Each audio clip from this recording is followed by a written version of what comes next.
Colin Kaepernick praises Cuban dictator. Hello everyone, Jen here, Golden State Times, and today we have a news story. This one comes courtesy of the Daily Mail, and it says that controversial San Francisco 49ers quarterback Colin Kaepernick unwittingly found himself in the center of another storm on Friday as his praise for Fidel Castro was spread hours before the Cuban dictator's death was announced. On Friday afternoon, Kaepernick's praise for the communist leader's education system sparked divide among fans. He was explaining why he wore the t-shirt bearing the politician's image in August when he credited Castro for investing more in schools than in prisons. Hours later, Castro's death was announced by his brother Raul on state television. So this is the shirt that they're talking about. And on the shirt, it says, "Like minds think alike." And it shows Malcolm X on one side, Fidel Castro on the other. Here's a close-up of it. So this quote down here is a take on great minds think alike. But this one says, "Like minds think alike." So I don't know what they're talking about here because Malcolm X didn't speak Spanish and Fidel Castro didn't speak English. So I guess they're just saying like sign language. That's what I think.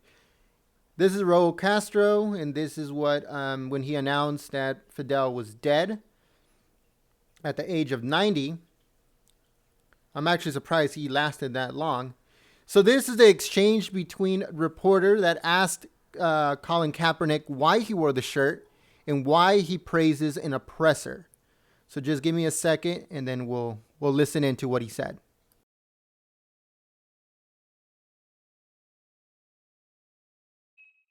Colin, one of the times that you made that stance about fighting systematic oppression, you wore a Fidel Castro t-shirt after the game. Are you not aware that Fidel Castro is one of the 20th century's big oppressors of people? I wore a Malcolm X shirt. And Fidel Castro was on that shirt as well. I am a believer in Malcolm X and his ideology and what he talked about, what he believed in as far as fighting oppression.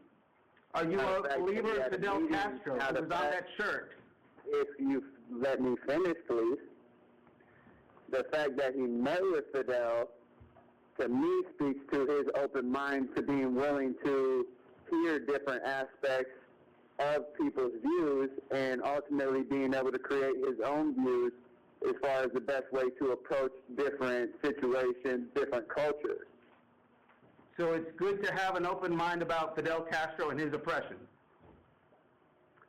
I'm not talking about Fidel Castro and his oppression. I'm talking about Malcolm X and what he's done for people. No, I realize you're not talking about it because it's uncomfortable. One thing that Fidel Castro did do is they have the highest literacy rate because they invest more in their education system than they do in our prison system, which we do not do here, even though we're fully capable of doing that. He also did something that we do not do here. He broke up families.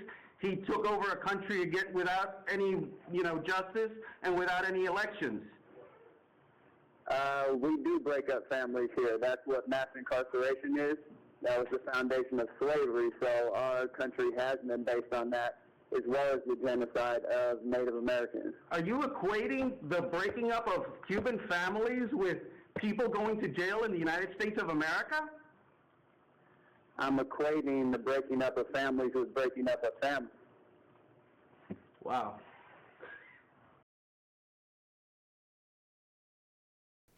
All right, so where do we begin? Maybe the best part of the thing is when the reporter actually laughed in his face. Well, actually, I don't know if they were talking face to face or it was just a phone conversation, but they literally laughed at him because it was so ridiculous what he said.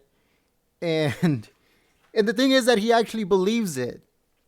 You see, if he was just an idiot talking, they'll be like, "Oh, just don't worry about him. He's just crazy," or maybe, whatever. But this dude actually believes what he's saying, which is the most ridiculous thing of all.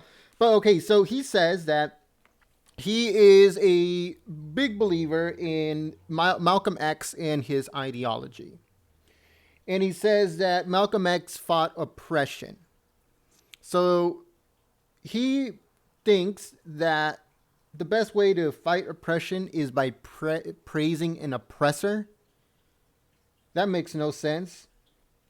He said that Malcolm X probably met up with Fidel Castro because he had an open mind. And he was able to sit down and listen to people with different views and aspects on what's going on. Now,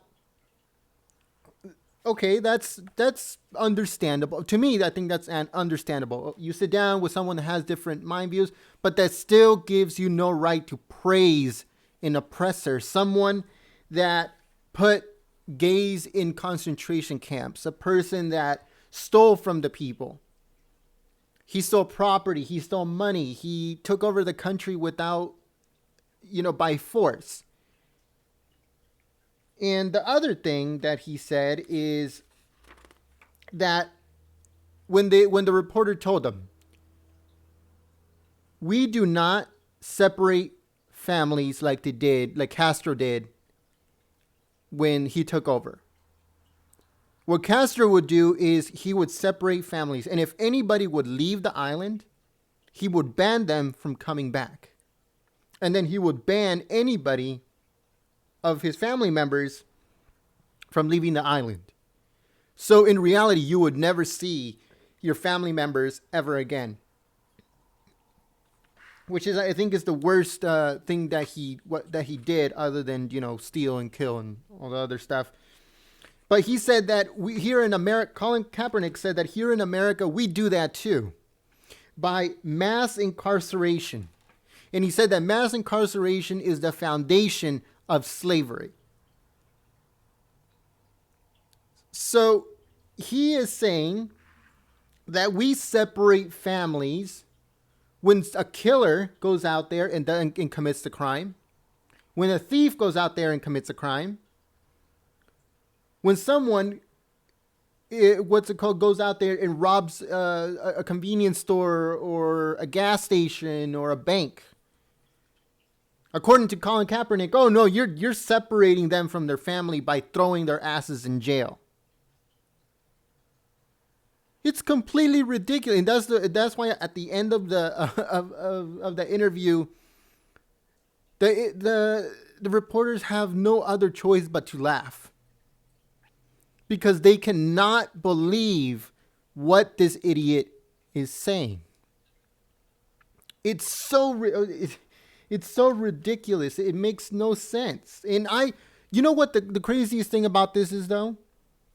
That even though they allow this idiot to start babbling and give him a platform to spew out his stupidity, the sponsors, not only the NFL, San Francisco 49ers, Levi's, SAP, ESPN, all of those guys are still sponsoring him. They haven't kicked him out. They haven't banned him. They haven't terminated his contract. They haven't done anything to him.